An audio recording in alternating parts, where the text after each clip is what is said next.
And welcome back to Outside the Box. I'm Rob. Bob's outside cutting, so we're just gonna get a move on skinning your cabinets. So we have it all tore apart. The demo's done. All the nails are out of the way. We even went ahead and did some modification on this particular cabinet. We have these uppers that we stacked on there, and we have some filler pieces down here so we can make it all one solid face frame. The beauty about refacing with the 1/4 inch material is that these kind of modifications are very easy to do.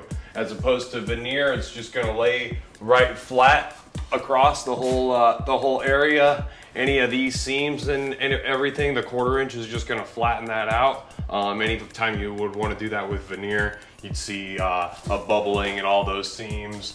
Anywhere where there's an indiscrepancy at all, you'd end up seeing. So the beauty about doing 1/4 inch is that we don't have to deal with anything like that. So this piece is ready to go. Just gonna go ahead, take out my Gorilla wood glue. Most wood glues work fine. I like Gorilla because it has a better bond and a faster bond rate. We're just gonna go ahead and get good glue coverage. Next, we're gonna need a 23 gauge micro pin nailer. This is a Porter cable. You can pretty much any 23 gauge you find, it work fine. I would suggest that you get one that's capable of shooting the 1 1/4 inch pins. Those are really nice for putting on the molding later on, saves you from touch up. For the most part on your facing material, you're gonna want to use the 3/4 inch and hook it up to a small compressor. Over there we have the 6-gallon pancake. Porter cable makes it. Really any compressor will do as long as it's got the ability to go to up to 120 PSI. So we have our gun ready, nails in it, piece ready. So here we know that we have no molding at the bottom besides behind. So we're going to want to put this piece perfectly flush to the bottom. Perfectly flush to the inside face here. Now we know that we're having outside corner go over the top of there, so that's where we can put a face nail. Face nail right on the face.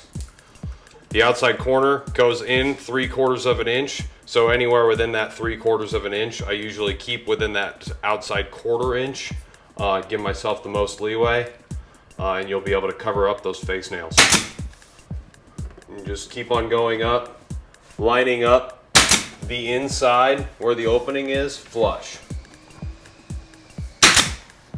Right over the top of our modification there, and you'll see how it lies nice and flat. Then I can put more face nails up at the top because that crown's covering it. Now I've covered all the area on this piece that's gonna have molding covering it. So now I'm gonna want a toenail. Toenailing is a good way to keep yourself from doing too much touch-up. What I want to do is take basically the line of the pin nailer and put it just to the inside of that corner. Point it at about a 45-degree angle and fire it in.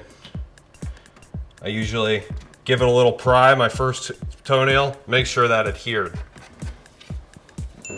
One thing you're going to want to watch out with toenailing is going too deep of an angle. If you go too deep of an angle, your nail is going to go through the 1/4 inch, hit the face, and then go along the face in between the 1/4 inch and the face, essentially creating yourself a spacer, which you don't want. It's actually better to aim shallower and miss your nail and shoot it into the back of the cabinet than it is to go too deep and actually make a spacer with your nail. So now that we've kind of gone over that, we'll skip over to this panel, and doing that, setting up for that panel, we're going to want to put an edge of the scribe edge on the front edge first. All right, so we have here our scribe edge. We went ahead and installed that, cut the little notch out for there. Since it's such a small skinny piece right there, it's actually 2 pieces. We'll come along and fill that later. What we're doing here is basically this scribe that's on there right now is just essentially a template for getting our L panel on. Then we'll pull the scribe off for means of getting our ground line set. Nice. So here, now that I have this scribe on, I'm ready to do the measurements on the panel. I draw a picture of all the angles that are going to be on that panel. And as you can see, I already have the measurements there. The measurements there, essentially, I have 24 and 15/16 there, and 25 there. Since I know I have a piece of molding going along the wall, there's my leeway on that width. So I went ahead and went for 24 and 7/8. Here, all the way to the ceiling is almost 59. I'll just go to the top of the cabinet, which is 58 and 5/8, and then the crown will cover up the rest of the seam there. Here I have 13 and 3/16 at the bottom, and I have a little over 13 and 1/16 at the top. Since I have the 1/4 inch going in here later on, I'll be able to cover up that difference. So I went ahead and I'll do my picture at 13 and 1/16 for that cut. The last measurement you need is the height of this right here. Measure again up the front, 2 different measurements on the front and on the back. So I got 17 and a half is my smallest measurement. And we want to get as close to that as possible to keep a nice line on top of our counter as well as under the cabinet right there. So I have the 17 and a half right there. What you want to make sure is that you use the fresh cut edge on the edge that's going up against your scribe, and then the edge going up against your countertop. So you have those nice clean edges that you just freshly cut at those spots that are going to be most visible.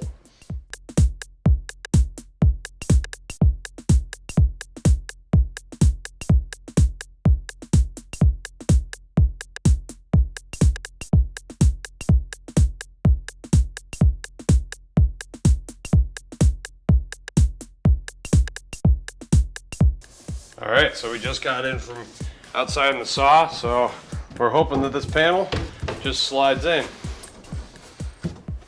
That it does.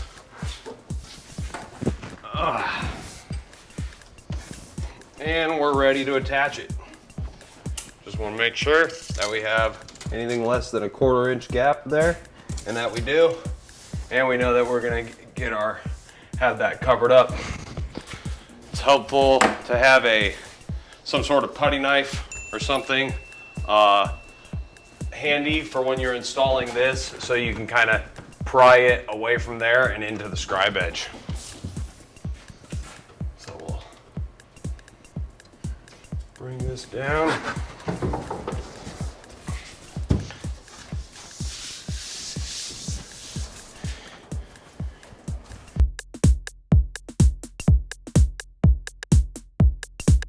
As long as you have good glue coverage, you don't have to evenly spread it out like you may on veneer. The veneer, you have to evenly spread it out in order for it to really suck in and not create air bubbles, but you don't have that problem with 1/4 inch. As long as you have good glue coverage all the way around, you're pretty much guaranteed a good bond. So we'll go ahead and start here at the bottom, bringing it as close to that scribe edge as possible. We'll just throw a couple nails along the bottom edge. Get a couple nails in that front edge on the face. And then we'll try to keep these nails less than a 1/4 inch so that we can cover it up with our piece that's going on later.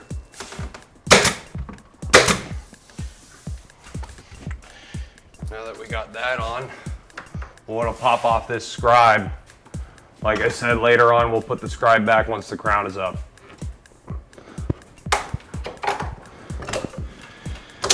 This gives you a chance while your glue is still fresh to see if you got any parts of your panel coming up, and you can actually toenail these to mitigate face nails.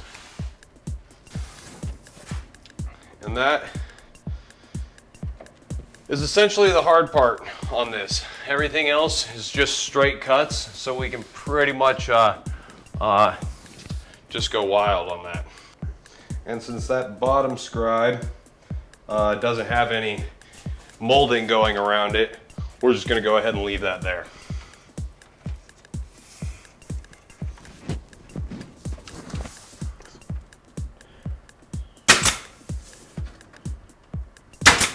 Pulling it tight to the scribe at every nail. I'm just pulling it back to make sure that I make that seam nice and tight.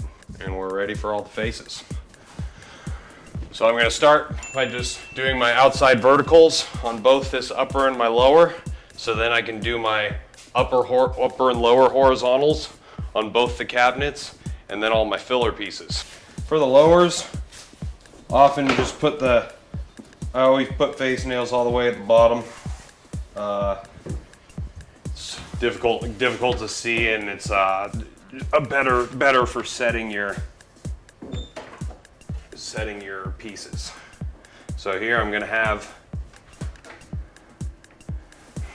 outside corner, so I can start my nailing on that outside corner, making sure that I'm flush on the inside here.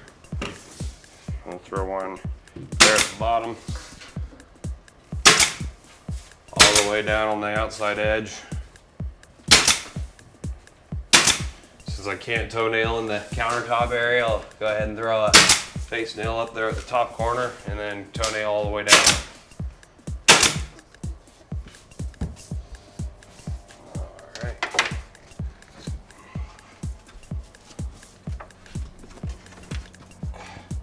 You press these pieces into the corner, you're going to have a tighter seam on the outside there. Just a couple face nails where it's not usual.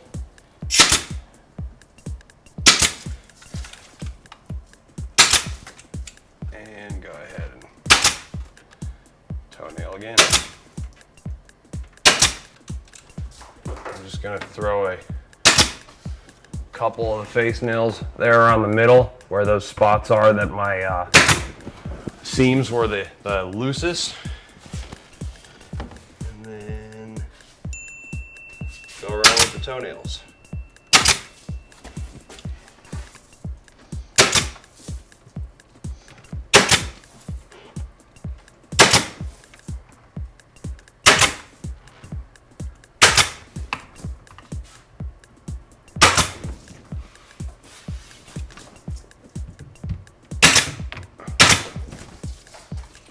Alright, now we're ready for these horizontals. So we'll just take it and go bottom up.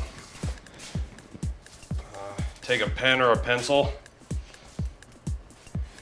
And when you cut these, you're going to want to cut the ends or cut the lengths a little bit long so that you can actually custom mark each piece.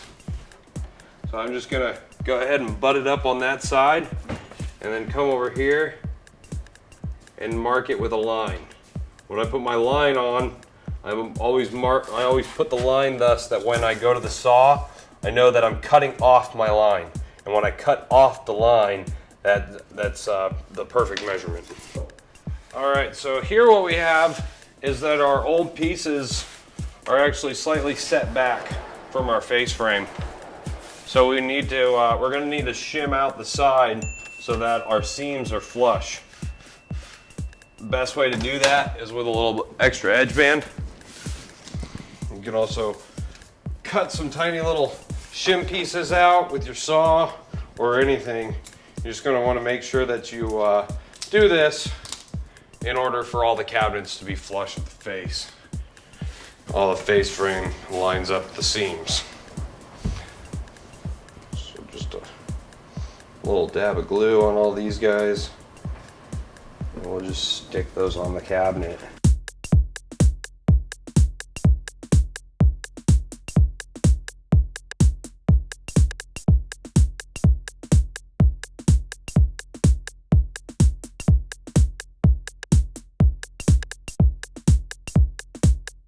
Make sure that we don't have our face frames aren't bowing.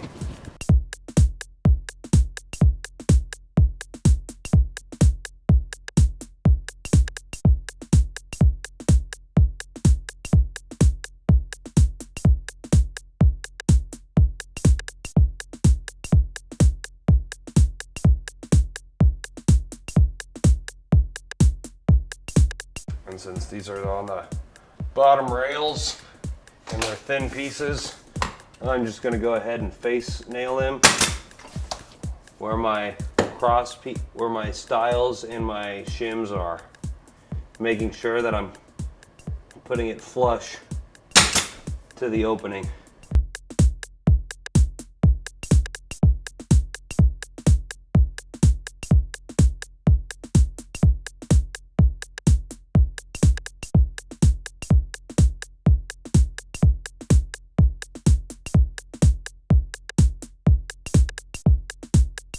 Get as tight to the counter as I can. And we'll go ahead and toenail at the edge of every stile, at least one in the middle.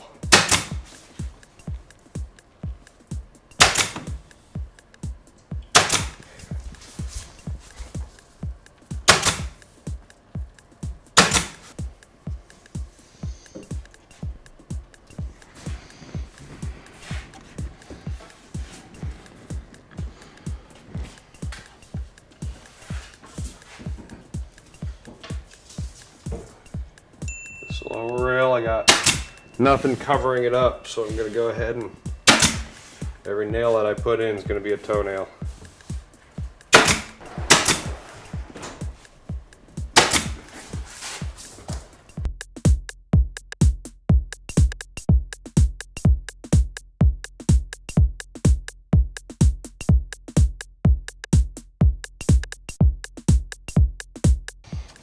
These middle pieces are going to be a lot of toenails. If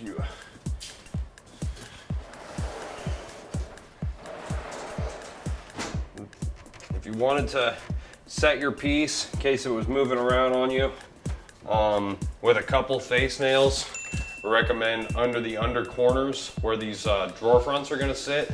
That's a good spot for a face nail. You probably won't ever see that here. I'm just gonna go ahead, toenail all the way down on both sides.